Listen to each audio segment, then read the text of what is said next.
Okay, so this is just a continuation ng lecture natin for transmission line. So this will be the last part.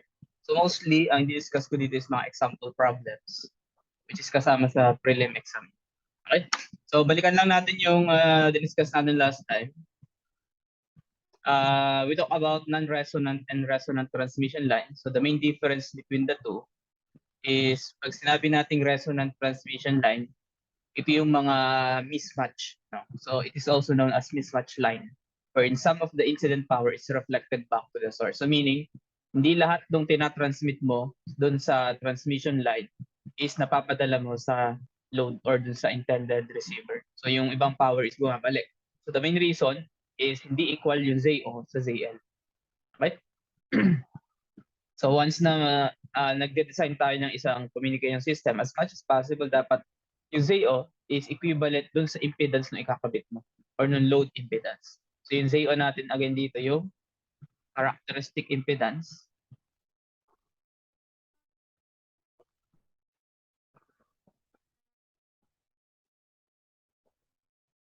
And then yung ZL is the load impedance. So yung ikakabit mo sa kanya sa load or yung ikakabit mo load, yung value ng impedance. Okay, so again, nangyayari ang resonant for mismatch line kapag hindi equal sa ZO and ZL. So if yung ZL din natin is kinabit ko siya sa open circuit or open load or shorted load, so ano din yan, that will also result into a resonant transmission line or mismatch line. So ito yung worst case scenario no, sa isang transmission line kasi dito nangyayari yung maximum standing wave. Kapag ang load natin is either short circuit or open circuit. So as much as possible may iwasan natin.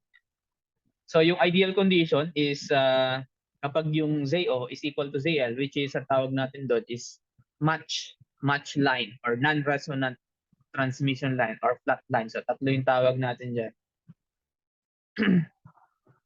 Pwede natin tawagin siya non-resonant transmission line or flat line or match line. So dito walang bumabalik na signal doon papunta sa transmitter. So lahat ng tinatransmit mo or pinapadali mo dun sa transmission line is pumupunta dun sa intended receiver mo, which is yung load. So wala nangyayaring standing wave. So dito yung standing waves natin is wala. Pag ZO is equal to ZL. Okay? So some of the formula involved dito, yung mga sinosolve natin are the reflection coefficient and yung standing wave ratio or SWR. So basically, reflection coefficient, pinapakita nito kung ilang percent or how or it is a vector quantity that represents yung ratio ng reflected voltage sa incident voltage or reflected current to incident current. So it is represented by gamma or R. So ibang book ang gamit niya R, ibang book gamma. Itong symbol na to.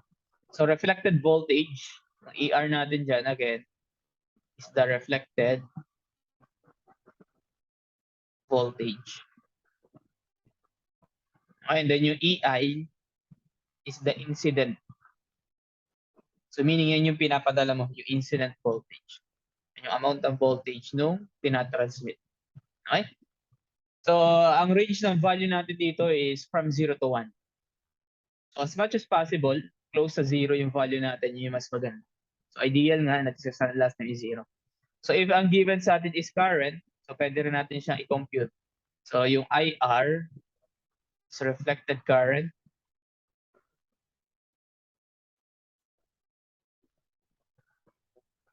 And then yung I sub I, incident current.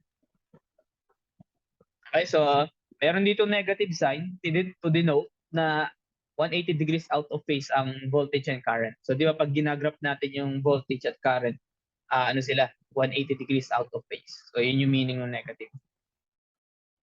Okay, so we can also calculate reflection coefficient using the load impedance and characteristic impedance using this formula. So again, this is a vector quantity. Kaya yung sagot natin dito, complex number, which is pwede natin express into polar form. So ito, diba, ito yung polar form niya sa advanced math. Okay? So ito yung magnitude and ito yung phase angle. Okay, so yung phi.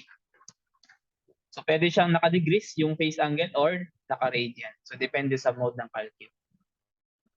So pwede rin natin i-calculate si reflection coefficient using the maximum voltage at minimum voltage.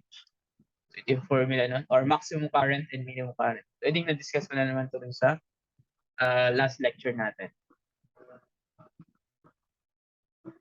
Or so standing waves, ito yung ginawa natin sa lab. No? Hindi ko na i-discuss ng detail. Pero standing waves are interference pattern na nabubuo kapag may dalawang wave na nagsalubong or nagsama sa isang transmission line. So ayaw natin yan. So ang pinakalculate natin dito yung SWR. So basically ito is quantity that shows yung mismatch between the load impedance and characteristic impedance. So pag mas malaki yung value mo ng SWR, mas pangit. Okay? So kapag mas malaki yung value, mas pangit. As much as possible, close to 1. So ideally, dapat ang SWR natin is 1. Yun yung perfect. So meaning walang mismatch in line. So yun yung different formulas na pwede natin gamitin to calculate SWR. So SWR, this is a scalar quantity. Unlike nung coefficient, reflection coefficient na vector quantity. So SWR is scalar quantity. Kaya sa formula, ang ginagamit natin yung magnitude lang. Okay, magnitude lang. So, diba sa reflection coefficient, complex number yan. So ang kukunin mo lang, pag i-calculate mo yung SWR, ito, yung magnitude. Hindi mo isasama yung angle. Okay? Okay, so sample problems tayo. So for a transmission line with incident voltage of 5 volts and reflected voltage of 3 volts, so determine the reflection coefficient and SWR of the line. So pwede natin makalculate agad si reflection coefficient using formula, yung ratio ng reflected sa incident. So ang given sa atin dito, ang incident voltage natin dito is 5 volts. So yun yung incident voltage. So ang reflected voltage mo is 3 volts. So to calculate the reflection coefficient, i-ratio mo lang to. Okay? So ito yung hinahanap natin. So reflection coefficient will be voltage yung reflected divided by voltage yung incident. So yun nandun sa kanina sa formula, ER over E incident. So okay lang na ang gamitin mo VR over V incident. So ano lang naman yun, letter lang pinagkaiba. Pero tulad lang sila na nagre-represent sa voltage reflected at incident voltage. So reflection coefficient natin 3 volts divided by 5 volts. So ang makakalculate natin dito will be 0.6. So ito ngayon yung reflection coefficient. Okay? So to calculate the SWR, so ang gagamitin nating formula, 1 plus yung value ng reflection coefficient, 1 minus yung magnitude ng reflection coefficient. So nakuha natin reflection coefficient 0.6. So 1 plus 0.6 divided by 1 minus 0.6. So pag sinolve natin yan, this will result into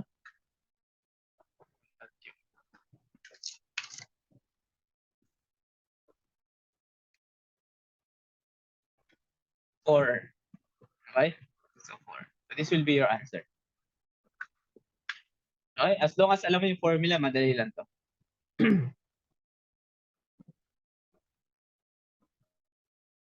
Okay? Next problem. 0.6 and 0.4 in sagot.